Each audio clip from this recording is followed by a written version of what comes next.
अस्सलाम वालेकुम नाज़रीन, कल्याण न्यूज़ टीवी सां मां आहियां रहीम बख्श पंवर। सब खां पहिरीं नज़र विझंदासीं अॼु जी अहम ख़बरुनि ते। नाज़रीन, मातली फातिमा फाउंडेशन ज़िले टंडोमन खान जे एडमिन वज़ीर अली अब्बासी मातली शहर जे आवाम लाइ ख़िदमतूं सरअंजाम ॾींदड़ समाजी वर्करनि केबी मला, आमिर सोढो, इमरान मेमून, सजाद इशफाक जी मान में आजियाणो ॾिनो वियो।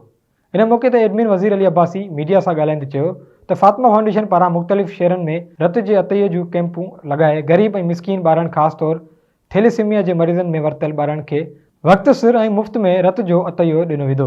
इन ई नेक कम में मातली जे दोस्तनि जूं काविशूं साराह जोॻियूं आहिनि।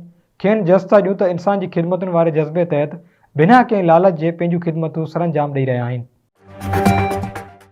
जरवार वेझो ॻोठु वाहिद बख़्श लुंड मां नारी सां प्यार जो परिणो करण जी प्लान में 4 ॾींहं अॻु मुबैना खंबियल 2 औरतूं मसमात नज़ीर लुंड, मसमात काइनात लुंड ऐं मासूम गुलाम रज़ा मोहम्मद रज़ा वापसि न थी सघिया। पुलिस कख भञी बीणो न कयो। औरतूं ऐं ॿार वापसि न थियण ते मुतासिर ख़ानदान जो औरतुनि सां गॾु पाक किताब खणी एहतिजाजी मुज़ाहिरो।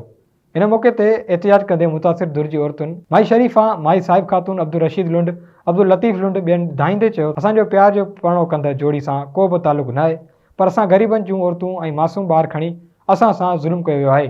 जंहिं वाक़े खे 4 ॾींहं गुज़री विया आहिनि, पर अञा ताईं पुलिस तोड़े चङा मुड़ुस दिलासा ॾियनि पिया ऐं औरतूं तोड़े ॿार वापसि न करे सघिया आहिनि। वस वारा नोटिस वठी इंसाफ़ फराहम कनि।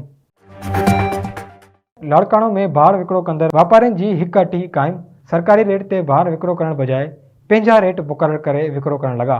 आबादगारनि सरापा एहतियाज बणियल वापारियुनि पारां पंहिंजी मर्ज़ी जे अघनि ते भाड़ विकिरो करण ख़िलाफ़ हारियुनि ऐं आबादगारनि एहतियाजी मुज़ाहिरो करे जेल्स रोड ते धरणो हयो। इन मौक़े ते गुल मोहम्मद उमराणी, मोहम्मद उस्मान आरेजो, फयाज़ हुसैन जतोई, गुलाम रसूल जतोई ऐं ॿियनि धाईंदे चयो त सिंध सरकार पारां कुझु ॾींहं अॻु सरकारी रेट ते 1700 रुपया करे भाड़ विकिरो कंदड़ वापारियुनि खे सख़्ती सां हिदायतूं कयूं त सरकारी अघ ते ॾिनो वञे।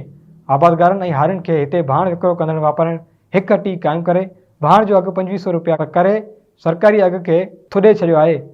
भाड़ जा अघु आसमान ते चाढ़े छॾिया आहिनि, जंहिं सबबु असां मुश्किलातुनि खे मुंहुं ॾेई रहिया आहियूं। हिननि सिंध सरकार ऐं ज़िले इंतिज़ामिया खां घुर कई आहे त फ़ौरी तौरु नोटिस वठी भाड़ जे वापारियुनि ख़िलाफ़ कार्रवाई करे भाड़ सरकारी अघ ते ॾिनो वञे। नाज़रीन, मातली जे समाजी वर्कर्स रोड सेफ्टी लाइ मातली जे मुख़्तलिफ़ चौकनि ते चमक पटियूं लॻायूं वयूं। इन मौक़े ते मीडिया सां ॻाल्हाईंदे समाजी अॻवान रहे ज़हीर ख़ान निज़ामाणी चयो त मुंहिंजो मक़सदु इंसान ज़ात जी ख़िदमत करणु आहे।